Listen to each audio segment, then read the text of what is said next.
हमारे आजादी के आसपास के बौने नेताओं ने किन कारण से 370 दी मुझे नहीं पता, किन कारणों से 14 मई 1954 को 35 दी, किन के सामने और किन ब्लैकमेलिंग की वजह से उन्होंने दी मुझे नहीं पता। लेकिन मेरे दौर में मुझे यह पता है कि मुख्यमंत्री ने भी मुझे धमकी दी, पूरे राष्ट्र को देने लगी वो धमकी, और उन्होंने कहा 35 से जो छेड़छाड़ करेगा ये समझ ले कि जम्मू कश्मीर में फिर तिरंगे को उठाने वाला नहीं मिलेगा। एक मुख्यमंत्री शपथ लेकर के भारत के संविधान की यह हिम्मत करती है कि वो धमकी देती है। सिटिंग चीफ मिनिस्टर, उस पर देशद्रोह का मुकदमा चलना चाहिए था, लेकिन सरकारें और समाज ने खामोशी इख्तियार की, इसलिए उसको लगा कुछ और बोलो। कुछ लोगों ने नजरअंदाज कर दिया, उसने दूसरा बयान दिया मुख्यमंत्री होते हुए। अगर इस पे फैसला आ गया, जबकि 35 की सुनवाई भारत की सुप्रीम कोर्ट में चल रही थी, यह विश्व हिंदू परिषद के ऑफिस में नहीं चल रही थी, सुप्रीम कोर्ट में सुनवाई चल रही थी। वो जजे को चैलेंज कर रही थी, इस देश की न्यायपालिका को चैलेंज कर रही थी। वो न्यायपालिका जो कंटेम्प्ट ऑफ कोर्ट करती है, किसी गरीब को पकड़ के खड़ा कर देती है। हिम्मत नहीं हुई उनकी कहने की। उसने कहा अगर आया तो हम हिंदुस्तान के 1947 जैसे हालात कर देंगे। बहुत लोगों को बुरा लगा। मैंने कहा आपको करने की जरूरत नहीं है, हमने जो आदमी भेजा है वो 1947 से हिसाब लेना शुरू करेगा।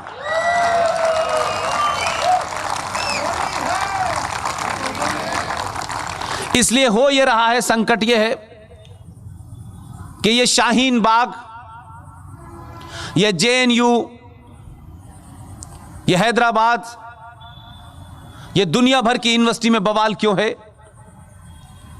लोग क्यों चिल्ला रहे हैं, क्या उनके अंदर बदहवासी है, उसको समझने के लिए आप यहां से शुरू करें।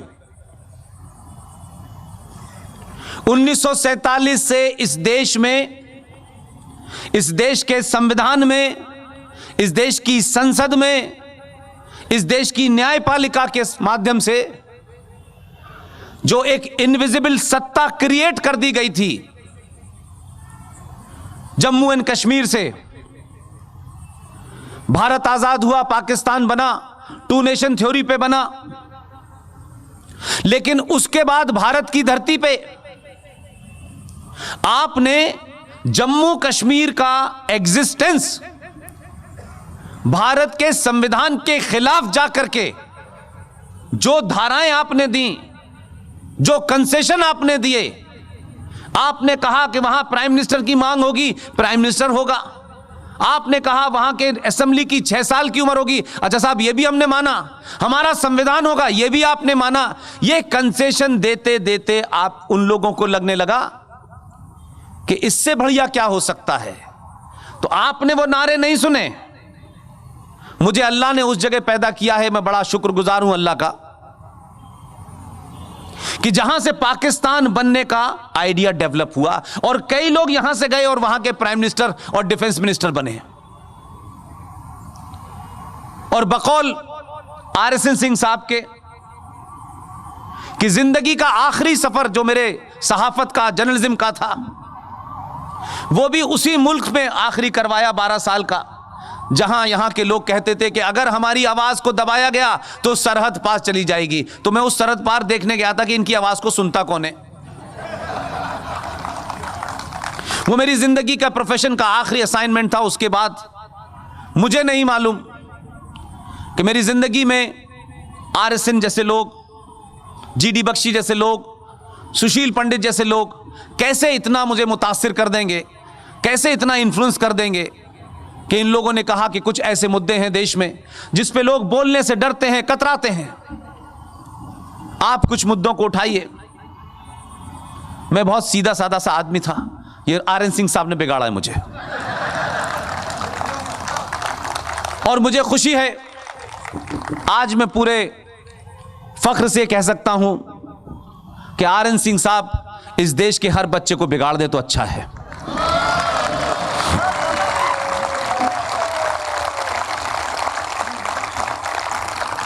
इसलिए मेरा मानना है कि 70 सालों में जो इनविजिबल सत्ता पैदा हो गई थी, हमारे देश की सरकारों ने जो भी कुछ किया, उससे वो ताकतें जिन नारों को बचपन में मैं सुनता था और पूरे हिंदुस्तान से मेरा कोई कनेक्ट नहीं था, मैं वहीं पैदा हुआ, वहीं मेरी स्कूलिंग हुई, वहीं मेरा पोस्ट ग्रेजुएशन हुआ।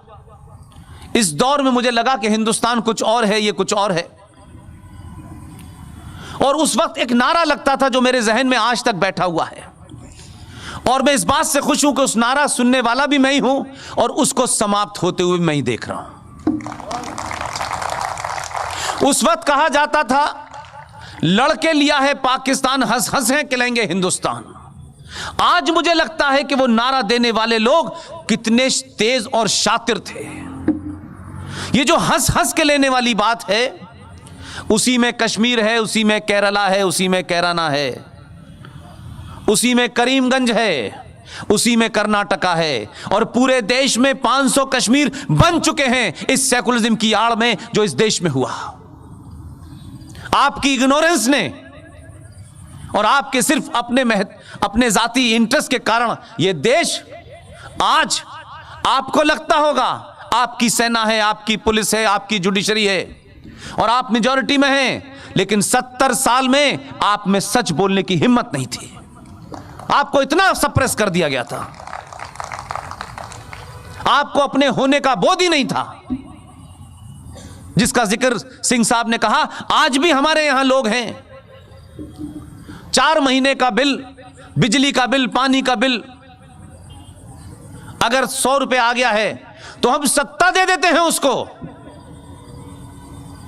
अपनी बेटी का हाथ देने से पहले 1000 बार पता करते हैं इसका गोत्र क्या है, ये कहां नौकरी करता है, इससे पहले शराब पीता था कि नहीं पीता था, इससे पहले इतना उसकी जांच परख करते हैं कि वो बेचारा, मैं समझता हूं कि बड़ी मुश्किल से मिल पाता है लड़का। फिर आपको एक लड़के की ढूंढने में, एक लड़की को ढूंढने में सालों लग जाते हैं आपको, तब जाके अपनी बेटी का और अपने बेटे का हाथ देते हैं। हम इतने बेवकूफ, इतने मूर्ख और इतने सेल्फिश लोग हैं कि जिस मुल्क में रहते हैं, जिसमें हम तरक्की करते हैं, जो मुल्क हमें सब कुछ देता है, हम उस मुल्क को देने में किसी को भी दे देते हैं कि इसने 200 रुपए का बिल कर दिया है। हम ऐसे मूर्ख लोग हैं कि प्याज अगर 10 रुपए महंगी हो गई तो उस पर सरकार गिरा देते हैं। इसलिए सब कुछ दुश्मन कर रहा है, सब कुछ गद्दार कर रहे हैं। गद्दार दुनिया के हर मुल्क में होते हैं, हर सोसाइटी में होते हैं, लेकिन जो सोसाइटी वाइब्रेंट होती है, अपने राष्ट्र के प्रति उसकी जिम्मेदारी होती है, वहां गद्दारों की आवाज कभी बाहर नहीं आती। ये जो कुछ भी संकट है, हम सब फॉर्चुनेट हैं कि हम 47 की गलती 2020 में न करें। सब कुछ हमारे हाथ में है, आपके हाथ से कुछ भी दूर नहीं है। कम से कम सच बोलिए, अपने पे भरोसा रखिए, और बहुत ज्यादा मटेरियलिस्टिक होने की जरूरत नहीं है। हम सब कहते हैं जो आया है वो जाएगा, जाके तुम लेके क्या जाओगे अपने साथ, ये बताओ। जो छोड़ के जाओगे, जिस बच्चे को आपने मिनरल का पानी पिलाया है, धूप से बचाया है, अच्छी हवा मिले उसका इंतजाम किया है, उस बच्चे को इन जिहादियों के हाथों छोड़ के जा रहे हैं, इसकी तरफ चिंता की कभी आपने? यह कैसा मुल्क आप छोड़ के जाना चाहते हैं? अगर उस बच्चे में पुरुषार्थ होगा तो वह अपने लिए कई बड़ी गाड़ियां खरीद लेगा, कई बड़े मकान बना लेगा, लेकिन अगर राष्ट्र नहीं सेवित होगा तो वो कहां जाएगा? अलग अलग जगह रहेगा। इसलिए जो लोग यहां से चले गए हैं, उन्हें लगता है कि अमेरिका, लंदन, फ्रांस, जर्मनी जाना कोई आपकी विद्वत्ता को, आपकी इंटेलिजेंस को साबित करता हो। तो मैं बार बार उनसे भी कहता हूं,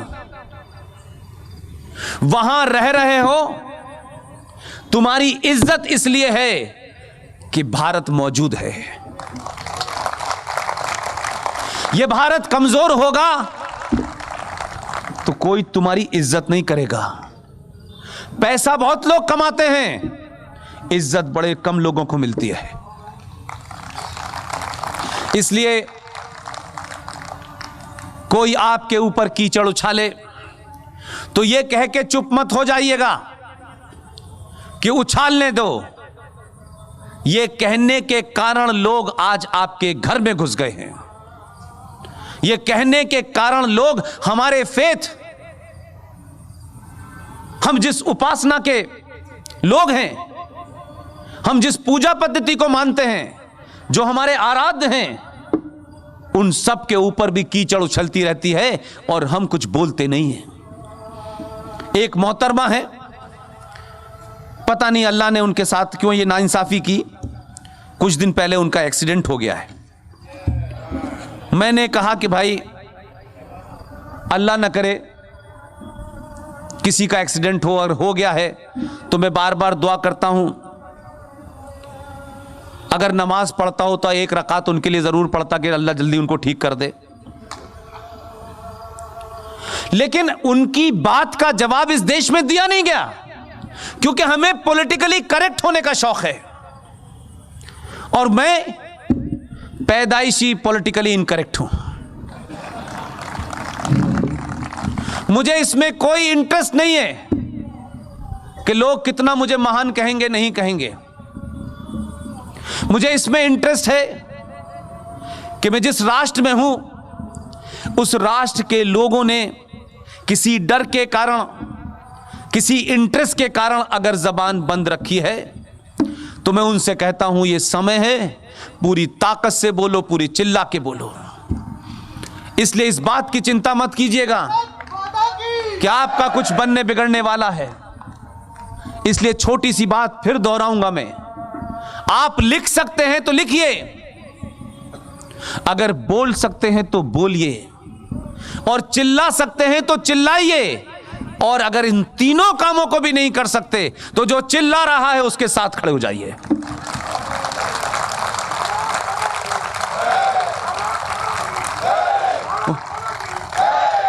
उन मोहतरमा ने आपकी आत्मा को झकझोड़ा हो नहीं हो, मैंने आपको बताया मैं पाखंडी हिंदू नहीं हूं। मैं जहां पैदा हुआ वहां हिंदू क्या होता है मुझे नहीं पता था। बचपन में भी लोग मुझे पुष्पेंद्र खां कहते थे, मुझे तब भी कोई फर्क नहीं पड़ता था। मुझे इस बात की चिंता नहीं है कि मैं कितनी पूजा करता हूं तभी मैं हिंदू होऊंगा। मैंने तो मंदिर भी 20-22 साल के बाद देखा। लेकिन बात का जवाब तर्कों से दीजिए।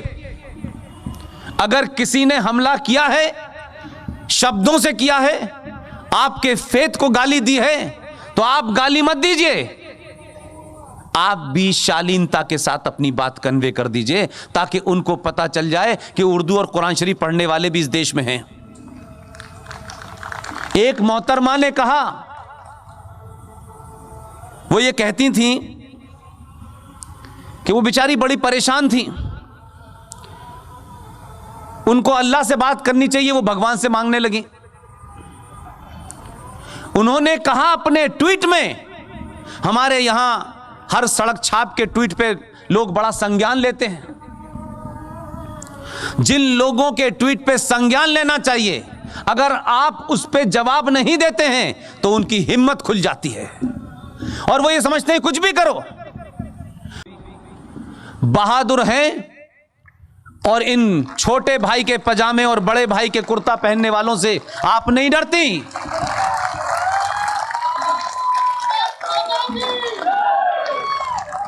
नहीं तो इस किस्म की लॉन, इस किस्म के माहौल में हमने तो गजलें होते सुना है, लेकिन गजलों के इस मौसम में आप हमसे ये जो आग सुनना चाहती हैं, इसके लिए बहुत बहुत मुबारक। और इस किस्म के प्रोग्राम करती रहें, और जो भी इस शहर के धनाढ्य लोग हैं, अमीर लोग हैं, जिनके पास वक्त कम है, पैसा ज्यादा है, वो मोनिका जी जैसे लोग, डॉक्टर मोहन गुप्ता जैसे लोग, जो इस शहर में ऐसे लोगों को बुलाते रहते हैं जिन्हें राष्ट्र की चिंता है, जिन्हें अपने पर्सनल कद बढ़ाने की चिंता नहीं है, उनकी मदद करें। इसलिए उन मोहतरमा ने कहा कि मैं ये दुआ करती हूं कि भारत में मां दुर्गा को भूखा न रहना पड़े। उन्होंने कहा सरस्वती को बिना स्कूल के न रहना पड़े। उन्होंने कहा लक्ष्मी को भीख न मांगनी पड़े। महाकाली को उन्होंने कहा फेयर एंड लवली न लगानी पड़े। ये देश सुन के चुप रह सकता है, मैं नहीं रह सकता। मैं कहता हूं मोहतरमा शबाना आजमी, आप जल्दी ठीक हो जाएं और मेरी आवाज आपके कानों तक चली जाए। आपको महाकाली, दुर्गा, सरस्वती और लक्ष्मी की चिंता करने की जरूरत नहीं है। इनकी सुनवाई जिस दरबार में होगी उसमें आपकी आवाज नहीं जाती है। आपको अल्लाह से दुआ करनी चाहिए थी। अगर ईमानदार थी और आप कैफी आजमी की औलाद हैं, जिसे जो लेफ्टिस्ट था और आप कहती हैं मैं भी लेफ्टिस्ट हूं, सही जगह पे सही दुआ मांगेंगी तो बात बनेगी। अगर आपके अंदर ईमान वाली थी, आप मुसलमान हैं आप, और आपके अंदर सही बात कहने का करेज है, तो जरा खुल के मुझे बताइए और कहिए। अगर आप ईमानदार होती तो कहती कि मैं अल्लाह से दुआ करती हूं कि आयशा को कभी बाल विवाह न करना पड़ता। वो कहती कि ज़ैनब को निकाह हलाला न झेलना पड़ता। वो कहती कि फातिमा को खतना न कराने पड़ते। और वो ये भी कहती कि बीवी फातिमा को जिहादियों के हाथों मरना ना पड़ता, तो शायद अल्लाह बेहतर सुनता। इसलिए अगर मजाक बनाने की अगर आदत है जिन लोगों में, एक साहब को तस्वीर बनाना आता था, बहुत तस्वीर बनाते थे। मैंने 4 नाम लिए, उसमें से अगर उनमें दम थी, अब तो वो अल्लाह को प्यारे हो गए। इसमें से एक की तस्वीर बनाते तो पता चलता क्या होता।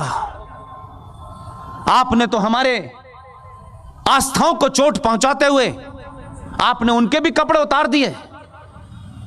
जरा उनके कपड़े उतारते तो पता चलता आपको। इसलिए मैंने कहा चुप रहने का समय नहीं है।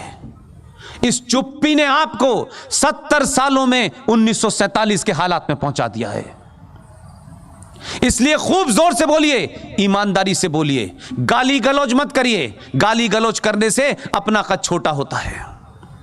गाली गलौज करने के लिए ये अल्लाह ने कई भेजे हैं। एक रामपुर में है, कई हैं, दिन भर इधर उधर घूमते रहते हैं, क्या बकते हैं अल्लाह जाने, कोई सुनता नहीं है। और मैं तो खुलेआम इस देश के मुसलमानों से कहता हूं, तुम झूठे, मक्कार, बेईमान हो। अगर ईमान वाले होते तो तुम्हारी ये दुर्गति, ये पूरी दुनिया में इस्लाम के नाम पे जो जूते खा रहे हो, जो कत्लो गारत हो रही है, जो इस्लाम को बौना बना के जलील हो रहे हो, दुनिया के हर मुल्क में तुमसे पूछा जाता है, तुम अपना नाम छुपाते हो। यह सिर्फ इसलिए हो रहा है कि अगर उस कुरान शरीफ की कुछ आयतें भी ठीक से पढ़ते तो भी जलील नहीं होते।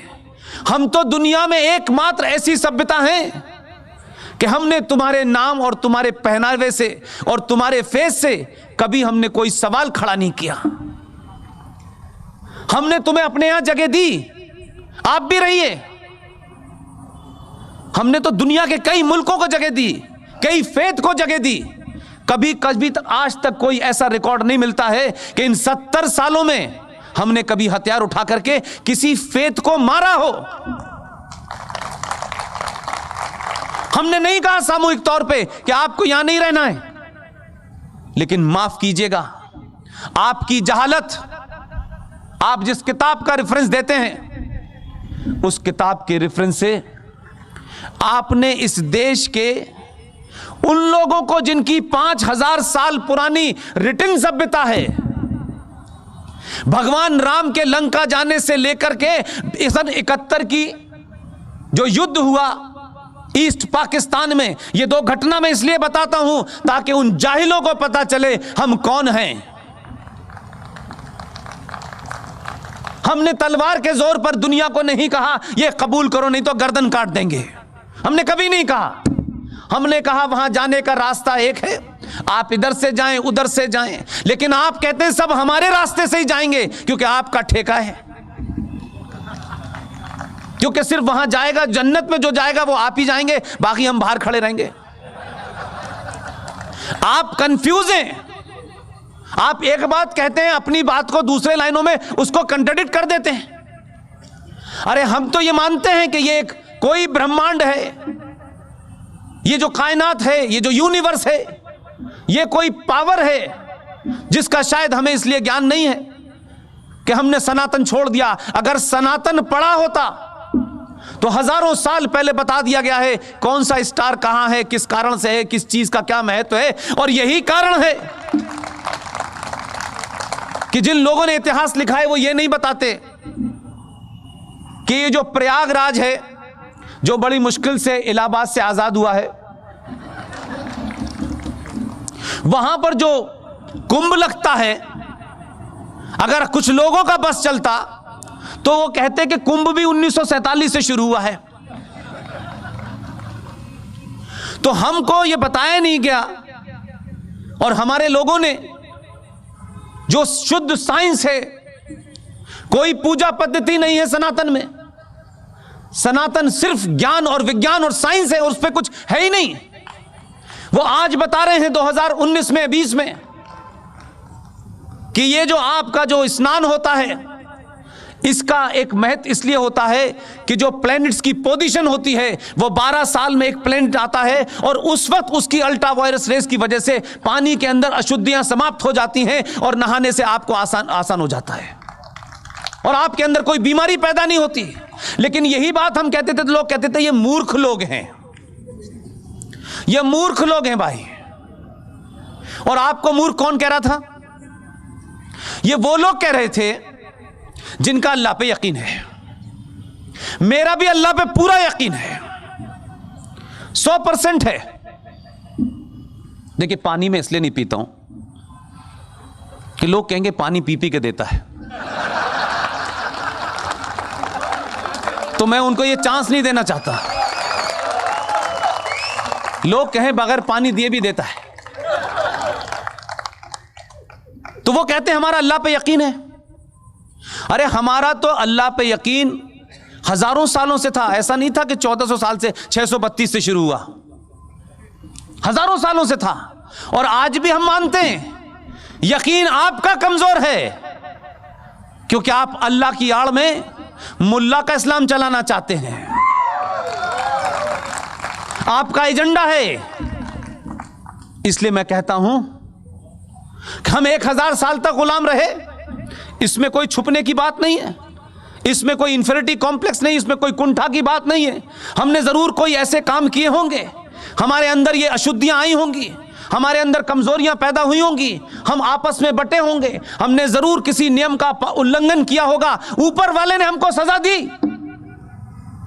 पूरे 1000 साल तक गुलाम रहने के बावजूद भी आज तक हमने ऊपर वाले से यह नहीं कहा कि तूने हमारा हाल ऐसा क्यों किया। हमने कभी नहीं कहा। हमने ये माना कि हमारी कमियों के कारण आज हमारे ऊपर लुटेरे, दंगाई, बलात्कारी राज कर रहे हैं। लेकिन आपसे पूछना चाहता हूं मेरे भाइयों, गोल टोपी वाले से भी पूछिएगा जहां मिल जाए, उससे पूछिएगा भाई, हम तो 1000 साल से जलीलों के हाथों जलील हुए, तब भी हमारा कुछ नहीं बिगड़ा, हम तब भी सरवाइव करे। तुमने तलवार के जोर पे लोगों को शलवार पहना दी, बहुत सारे को, हमने तब भी सवाल नहीं खड़ा किया। लेकिन जरा तुम बताओ तुम्हारा ईमान कहां चला गया? जिनका अल्लाह पे बड़ा यकीन है, नियत बांध के नमाज पढ़ते हो और अल्लाह के सिवा किसी की इबादत नहीं कर सकते, ये पहला कलमा कहता है, तो आपका ईमान 2014 के बाद से क्यों टूट गया? आप तो कहते कि ये जो कायनात है, ये जो रब्बुल आलमीन जिसे आप कहते हैं कि इस पूरी कायनात, इस सृष्टि को कोई एक ताकत चला रही है, हम भी मानते हैं, आप भी मानते हैं। तो भैया अगर ये सूरज निकल रहा है, ये हवा चल रही है, तो ये रब्बुल आलमीन का ही कोई जलवा है। तो रब्बुल आलमीन ने ये तो नहीं कहा था कि 2014 में मैं नहीं भेजूंगा। तो जो 2014 में भेजा है वो भी रब्बुल आलमीन की परमिशन से आया है, उसकी परमिशन के बगैर कोई आ सकता है? अगर ये जोकर भी तो उन्हीं की परमिशन से भेजा है। ये जोकर इसलिए भेजा है कि सनातन के मानने वालों, तुम अपने रास्ते से क्यों उठे, ये रोज आपको याद दिलाता है, ये रोज आपको बताता है, ये रोज आपके सोए हुए जमीर को बताता है कि तुम कितने कायर लोग थे। हम जैसे तुम पे बौने राज कर रहे हैं, हम जैसे लोग तुम पे चिल्ला के, उसी ने बोला है और अब ऊपर वाले ने तय कर लिया है कि 1000 साल के बाद अब सनातनियों का समय है।